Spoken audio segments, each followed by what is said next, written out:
అధికారాన్ని అడ్డుపెట్టుకుని అవినీతికి పాల్పడటంలో ఆరితేరిన వారు ఒకరైతే కార్పొరేట్ మాయాజాలంలో అందవేసిన వారు మరొకరు. ఇద్దరూ కలిసి భారీ కుట్రకు స్కెచ్ వేసి వేల కోట్ల రూపాయల కుంభకోణాన్ని చాకచక్యంగా చక్కబెట్టేశారు.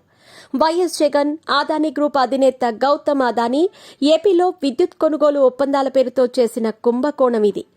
ఎక్కడా అమ్ముడు పోని తన విద్యుత్ను అధిక ధరకు కొనుగోలు చేస్తే 1750 కోట్ల రూపాయలు ఇస్తానని అదానీ ఆఫర్ చేశారు. ఆ ఒప్పందం కుదిరితే రాష్ట్ర ప్రజలపై దీర్ఘకాలంలో 1.10 లక్షల కోట్ల రూపాయల భారం పడుతుందని, ఇది రాష్ట్రానికి నష్టమని జగన్కు తెలుసు. కానీ కోట్ల రూపాయలు వస్తుంటే జనం ఎలా పోతే మనకేంటి అనుకున్నాడేమో. ఆంధ్రప్రదేశ్ ప్రయోజనాల్ని పణంగా పెట్టి అదానీతో విద్యుత్ కొనుగోలు ఒప్పందాలను చకచకా పూర్తి చేశారు. విద్యుత్ కొనాలంటూ కేంద్ర సౌర విద్యుత్ సంస్థ నుంచి ప్రతిపాదన రావటం, దాన్ని మంత్రివర్గం ఆమోదించటం, అగ్రిమెంట్ చేసుకోవటం అంతా వేగంగా జరిగిపోయాయి.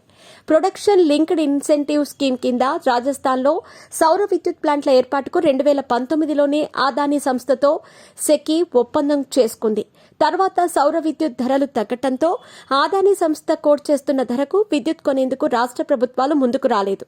దాంతో నేరుగా గౌతమ్ అదానీ రంగంలోకి దిగారు. తాడేపల్లి ప్యాలెస్ కి వెళ్లి వైఎస్ జగన్ తో భేటీ అయ్యారు. అత్యంత గోప్యంగా జరిగిన ఆ భేటీలో జగన్, అదానీ మధ్య ఒక అంగీకారం కుదిరింది. జగన్, అదానీ భేటీ అయిన 3 రోజుల్లోనే సెకీ నుంచి ఏపీ ప్రభుత్వానికి ఒక లెటర్ వచ్చింది. రాజస్థాన్లో ఏర్పాటవుతున్న విద్యుత్ సంస్థలు యూనిట్ కి ₹2.49 చొప్పున సరఫరా చేసేందుకు ముందుకు వచ్చాయని, 25 ఏళ్ల పాటు ఆ విద్యుత్ కొనేందుకు తమతో ఒప్పందం చేసుకోవాలని ఏపీ విద్యుత్ శాఖ కార్యదర్శికి solar energy corporation of India SECI లేఖ రాసింది. మామూలుగా విద్యుత్ కొనుగోలు ఒప్పందం ప్రతిపాదన వస్తే దాన్ని ఆ శాఖ కార్యదర్శి, మంత్రి పరిశీలించాక సీఎం దృష్టికి తీసుకెళ్తారు. ఆయన అంగీకరిస్తే కేబినెట్ ఆమోదానికి పంపుతారు. ఇందుకు కొన్ని వారాల సమయం పడుతుంది. కానీ సెకీ ప్రతిపాదనపై జగన్ సర్కార్ అత్యంత వేగంగా స్పందించింది. సెకీ నుంచి లేఖ వచ్చిన తర్వాత రోజే కేబినెట్ సమావేశం ఎజెండాలో పెట్టి ఆమోదించారు. రాష్ట్రంలో 6,600 మెగావాట్ల సౌర విద్యుత్ ప్లాంట్ల ఏర్పాటుకు అప్పటికే పిలిచిన టెండర్లను రద్దు చేసి మరీ సెకీ నుంచి విద్యుత్ కొనాలని మంత్రి మండలి తీర్మానించింది. అదానీ రెన్యూవబుల్ ఎనర్జీ నుంచి 4,667 మెగావాట్లు, అజూర్ పవర్ ఇండియా లిమిటెడ్ నుంచి 2,333 మెగావాట్ల విద్యుత్ కొనుగోలుకు మొదట ఒప్పందం కుదిరింది. అజూర్ నుంచి తీసుకోవాల్సిన విద్యుత్ను కూడా అదానీ నుంచి తీసుకునేలా సెకీ తర్వాత ప్రతిపాదించగా దానికి కూడా ఆమోదం తెలిపింది. అంటే అదానీ, అజూర్ పేరుకే వేరువేరు కంపెనీలు అయినా ఆ రెండూ ఒకటేనని స్పష్టంగా తెలుస్తోంది. అమెరికా దర్యాప్తు సంస్థల నివేదికలు ఇదే విషయాన్ని చెబుతున్నాయి. సెకీ నుంచి యూనిట్ కి ₹2.49 కొనేందుకు ఆంధ్రప్రదేశ్ ప్రభుత్వం ఒప్పందం చేసుకునేసరికే కొన్ని రాష్ట్రాలు ఇతర సౌర విద్యుత్ సంస్థల నుంచి యూనిట్ కి ₹1.99 కొనేందుకు ఒప్పందాలు చేసుకున్నాయి.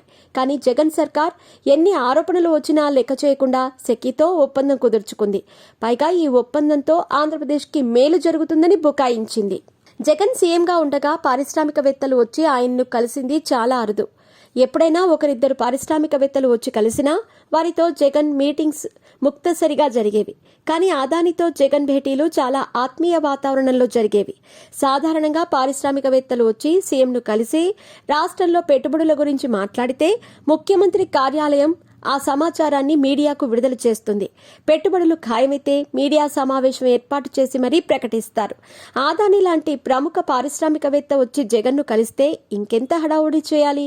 కానీ జగన్ను కలిసేందుకు అదానీ ఎప్పుడొచ్చినా అత్యంత సీక్రెట్గా ఉంచేవారు. చివరకు జగన్ సొంత పత్రికా ఛానళ్లలో సైతం అందుకు సంబంధించిన వార్తలు వచ్చేవి కాదు.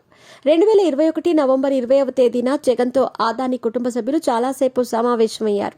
ఆ సమావేశం జరిగిన సంగతి తనకు తెలియదని నాటి పరిశ్రమల మంత్రి గౌతమ్ రెడ్డి మీడియాకి చెప్పారు.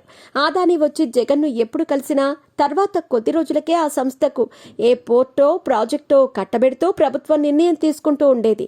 2021లో ఆగస్టు 7, సెప్టెంబర్ 12వ తేదీల్లో జగన్తో అదానీ భేటీ అయ్యి 1750 కోట్ల రూపాయల ముడుపుల విషయం మాట్లాడారని, తర్వాతే ఆంధ్రప్రదేశ్ ప్రభుత్వంతో విద్యుత్ కొనుగోలు ఒప్పందాలు కుదిరాయని అమెరికా సంస్థలు పేర్కొన్నాయి. ఈ ఒప్పందం వల్ల అదానీ సంస్థకు 20 సంవత్సరాలలో $200 కోట్ల నికర లాభం చేకూరుతుందని రిపోర్టులో పేర్కొంది. అంటే ఈ స్కామ్ వల్ల ఎక్కువగా లబ్ధి పొందుతోంది అదానీ, జగన్లే. విద్యుత్ కొనుగోలు ఒప్పందాలపై విద్యుత్ రాష్ట్రాల ప్రజాప్రతినిధులు, అధికారులకు అదానీ గ్రూప్ మొత్తంగా 2,029 కోట్ల రూపాయలు ఇవ్వజూపితే దానిలో 1,750 కోట్ల రూపాయలు జగన్కే ఆఫర్ చేశారంటేనే వారి మధ్య బంధం అర్థమవుతోంది. విద్యుత్ కొనుగోలు ఒప్పందాలకే అదానీ సంస్థ జగన్కు 1,750 కోట్ల రూపాయలు ముట్టజెప్పటమో, హామీ ఇవ్వటమో చేస్తే ఇక 5 ఏళ్లలో అదానీకి కృష్ణపట్నం, గంగవరం పోర్టులు, పలు విద్యుత్ ప్రాజెక్టులు, 27 లక్షల గృహ విద్యుత్ కనెక్షన్లకు మీటర్లు అమర్చే కాంట్రాక్టులకు ఎన్ని వేల కోట్ల రూపాయల ముడుపులు అందాయోనన్న చర్చ మొదలైంది. జగన్తో అదానీ ఎప్పుడెప్పుడు తాడేపల్లి ప్యాలెస్లో భేటీ అయ్యారో అమెరికా సంస్థలు తమ దర్యాప్తు నివేదికల్లో తేదీలతో సహా స్పష్టం చేశాయి. ఆ తేదీల్లో జగన్, అదానీ భేటీ అయ్యారా లేదా అని చూస్తే వారి భేటీ జరిగిందని తేలింది. 2021 ఆగస్టు 7, సెప్టెంబర్ 12, నవంబర్ 20వ తేదీల్లో జగన్, అదానీ భేటీ అయ్యారని ఆ సంస్థలు పేర్కొన్నాయి. 2021 సెప్టెంబర్ 12వ తేదీన అదానీ సోదరులు జగన్తో భేటీ అయ్యారు. అది సీక్రెట్ గానే ఉంచారు. ఆ భేటీ తర్వాత solar energy corporation of India నుంచి ప్రతిపాదన వచ్చింది. నవంబర్ 20వ తేదీన భేటీ తర్వాత ఒప్పందంపై సంతకాలు జరిగాయి. దానికి ముందు 2021 ఆగస్టు 7వ తేదీన కూడా జగన్, అదానీ భేటీ అయ్యారని అమెరికా నివేదిక పేర్కొంది. ఆ రోజు గంగవరం పోర్టులో ఆంధ్రప్రదేశ్ ప్రభుత్వ వాటాను అదానీకి విక్రయిస్తూ మంత్రివర్గం నిర్ణయం తీసుకుంది. అమెరికాలోని దర్యాప్తు సంస్థలు ఈ స్కామ్లోని సూక్ష్మమైన అంశాలను వెలికితీశాయి.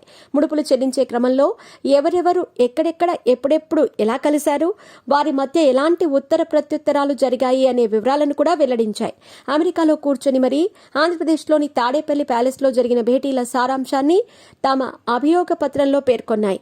ఇలాంటి కేసుల్లో పరిశోధన, దర్యాప్తు ఎలా చేయాలి, ఆర్థిక నేరాల్లో అక్రమాలను ఎలా వెలుగులోకి తేవాలనుకునేందుకు ఈ ఇన్వెస్టిగేషన్ ఒక అద్భుతమైన ఉదాహరణ. మన సిబిఐ, ఈడీ, ఏసీబీ, సిఐడి వంటి సంస్థలు ఈ దర్యాప్తు చూసైనా ఎంతో కొంత నేర్చుకోవాలి. ఆంధ్రప్రదేశ్లో కూటమి ప్రభుత్వం ఏర్పాటై 5 నెలలవుతుంది. జగన్ హయాంలో జరిగిన మద్యం స్కామ్ సహా అనేక కేసులు సిఐడికి, ఇసుక స్కామ్ సహా మరికొన్ని కేసులను ఏసీబీకి ఇచ్చారు. ఏ ఒక్క దాంట్లోనూ ఈ తరహా దర్యాప్తు జరగలేదు. అంతగా పురోగతి కూడా లేదు.